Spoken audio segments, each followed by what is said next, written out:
16 염혜선 5번 자리 와일러 김지원 뒤로 줍니다. 볼이 낮았어요. 노란이 받고 염혜선 궤박패 메가 꽂힙니다. 자, 이 차이인 것 같아요. 수비가 됐을 때 결정을 짓지 못하고 있는 GS 칼텍스고 리바운드가 되고 수비가 됐을 때 뭔가 메가와 부키리치의 이 공격에 부키 선수 한 손으로 수비를 걷어냈단 말이죠.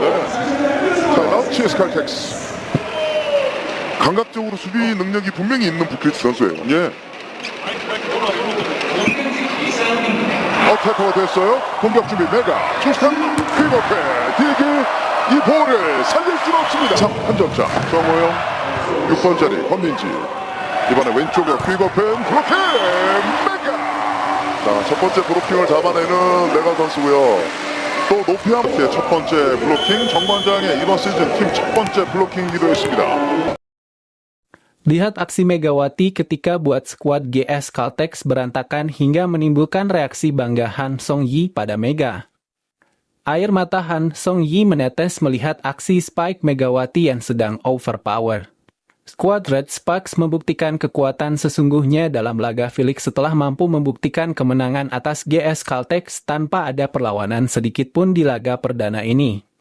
Pertandingan antara Red Sparks versus GS Caltex berlangsung di hari kedua putaran pertama V-League 2024/2025 yang berlangsung di Daejeon Chungmu Gymnasium pada Minggu 20 Oktober 2024 pukul 14 waktu Indonesia bagian Barat. Laga ini berlangsung sengit karena kedua kubu tentunya sama-sama ingin meraih kemenangan di laga perdana turnamen voli paling bergengsi di Korea ini. Sebelumnya, kedua kubu belum lama ini telah bertemu di turnamen pramusim KOFO Cup 2024 awal Oktober kemarin. Hasilnya, Red Sparks secara dramatis meraih kemenangan dari GS Caltex lewat full set dengan skor 3-2. Laga ini sudah seperti ajang balas dendam yang akan dilakukan GS Caltex, namun ternyata GS Caltex memang sudah tak sehebat dahulu.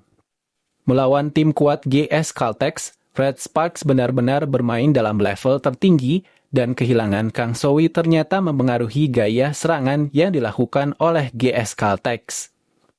Masalah inilah yang akhirnya membuat Mega serta kolega mampu menang mudah di laga perdana kali ini. Sebab Red Sparks terlihat sangat dominan, entah dari serangan hingga pertahanan semuanya sempurna. Strategi GS Caltex sama sekali tak berjalan di laga ini, pemain asing yang digadang-gadang bisa menjadi duet Silva kenyataannya serangannya mampu dipatahkan oleh blok yang dilakukan oleh Megatron. Ya, bisa dibilang Mega sudah mengalami kemajuan yang sangat luar biasa dalam skill bertahannya. Pasalnya Mega memang saat ini sudah bisa diandalkan perihal receive serta blok meski posisinya sebagai opposite. Ini berarti apa yang telah disampaikan oleh Ko Hye-jin mampu ia wujudkan dengan baik. Pasalnya Red Sparks mampu memperlihatkan gaya bermain dengan mengandalkan double andalan mereka. Tak hanya dalam sektor pertahanan yang ada perkembangan untuk skill Megatron, namun Spike petir Mega yang tak terlalu terlihat pada laga KOFO Cup di laga ini menemukan nyawanya kembali. Mega benar-benar membuat pertahanan GS berantakan. Spike petir Megatron sangat kencan bahkan blocking GS Caltex saja tak kuat menahan spikennya. 서브 길게 6번 자리 나이스 바이 건택 메가 블로킹.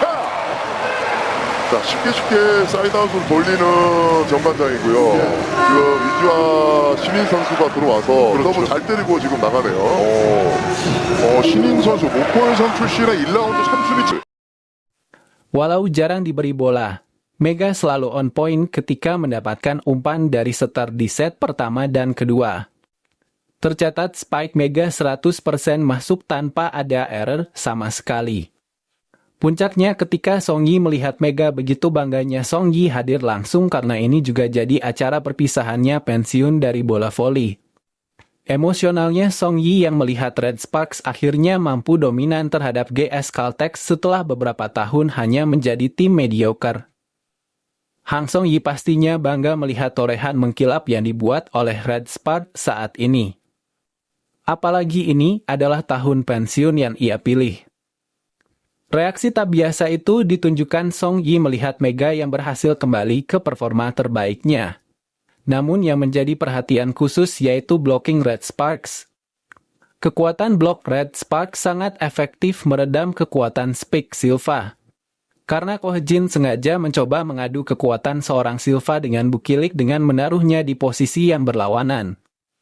Hasilnya Silva terkunci di laga ini meski sempat beberapa kali mampu mencoba keluar dari tekanan, namun jika hanya mengandalkan Silva saja pastinya tenaga Silva akan cepat untuk terkuras. Saya akan memberikan statement yang adil di laga ini. Meski saya mantan pemain Red Spark, namun gaya bermain Red Spark pada musim ini sudah jauh berkembang dari belakang ke depan, kata Hang Song-yi. Bahkan di laga ini Mega juga hampir saja melakukan headshot kepada pemain asing yang dimiliki oleh Australia. Namun beruntung bola masih nyerempet saja di ujung kepala saat serangan memblokir laju bola Spike Megatron.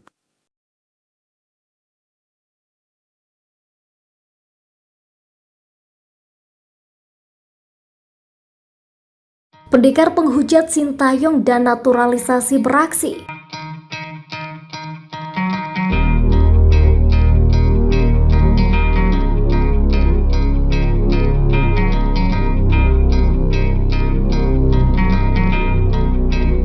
Kekalahan yang diterima atas Cina tentu sangat menyakiti hati fans timnas Indonesia.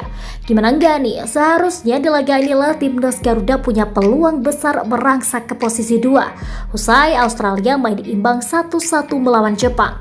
Namun apa yang terjadi? Para pemain seolah merasakan pressure yang berat sehingga gagal menampilkan performa terbaik. Ditambah keputusan Ko Shin yang dirasa terlalu gegabah dalam pemilihan line up menjadi salah satu faktor lainnya.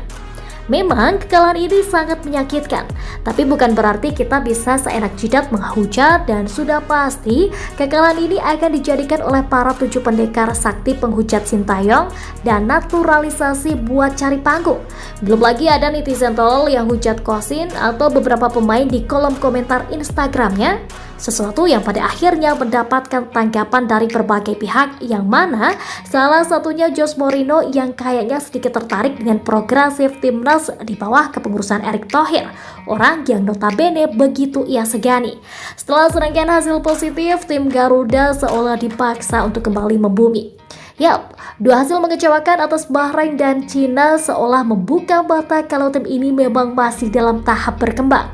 Memang secara kualitas timnas Indonesia dihuni oleh pemain-pemain yang merumput di Eropa. Tapi perlu diingat juga, nggak semua pemain kita itu main di top level, ditambah usia mereka yang kebanyakan relatif muda.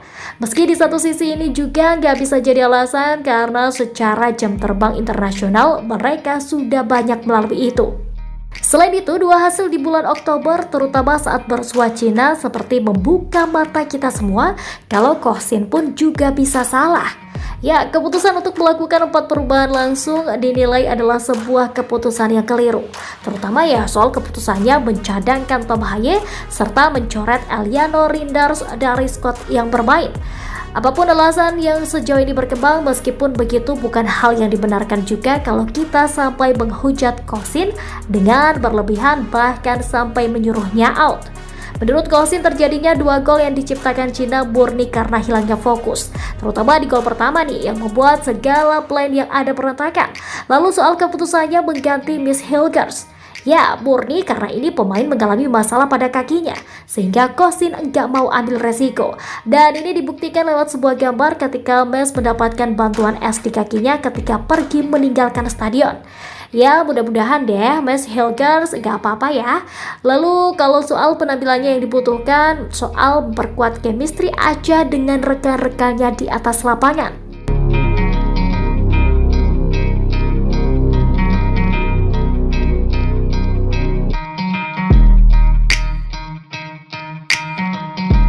Presiden AFC dan wasit Ahmed Al-Kaf dihujat satu dunia.